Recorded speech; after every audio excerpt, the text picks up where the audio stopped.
Hi guys, ഇത് മമ്മീൻ്റെ റെസിപ്പിയാണ്. തക്കാളി ചട്നി എന്ന് ഇവിടെ പറയും, പക്ഷേ ഇതിൻ്റെ ശരിക്കുള്ള പേര് തക്കാളി പച്ചടിയാണെന്നാണ് എൻ്റെ വിശ്വാസം. കാര്യം ഇതിൽ കടുക് അരയ്ക്കുന്നുണ്ട്. സവാളയുടെ ആവശ്യമില്ലായിരുന്നു, ഞാൻ അറിയാണ്ട് സവാള എടുത്ത്. തക്കാളി സവാള അരിഞ്ഞ്, അതേപോലെ പച്ചമുളകും അരിഞ്ഞ്, നമ്മൾ തേങ്ങയും അതിലേക്ക് പച്ചമുളകും കുറച്ച് തൈരും, വെള്ളം ചേർക്കുന്നില്ല, തൈരും കടുകും കൂടെ അരച്ച് വന്നിട്ട് എടുക്കും. പിന്നെ ചട്ടി ചൂടാക്കി കടുക് വറുത്ത് അതിലേക്ക് സവാള തക്കാളി ഇട്ട്, സവാള വേണ്ടാത്തവർക്ക് ആവശ്യമില്ല. തക്കാളി ഇട്ട് അത് നന്നായിട്ട് അടച്ച് വെച്ച് വേവിച്ച് അതിലേക്ക് വന്നിട്ട് നമ്മൾ ഈ അരച്ച് വെച്ചിരിക്കുന്ന കൂട്ട് വന്നിട്ടിട്ട് കുറച്ച് ആവശ്യത്തിന് മാത്രം കുറച്ച് വെള്ളം ചേർത്ത്, ഒത്തിരി ലൂസാവരുത്, കുറച്ച് കട്ടിയായിട്ടാണ് ഈ കറിയുള്ളത്. അത് നന്നായിട്ട് ഇളക്കി നന്നായിട്ട് യോജിപ്പിച്ച് നന്നായിട്ടൊന്ന് തിളപ്പിച്ചെടുക്കാം.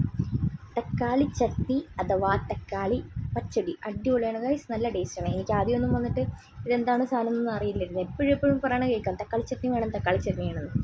ഇത് കഴിച്ച് കഴിഞ്ഞപ്പോഴാണ് ഇതിൻ്റെ ടേസ്റ്റ് അടിപൊളിയാണെന്ന്. ഞാൻ ഈ ഇടയ്ക്കാണ് ഇത് ഉണ്ടാക്കാൻ വന്നിട്ട് പഠിച്ചത്. 10 മിനിറ്റ് കൊണ്ട് ഉണ്ടാക്കും.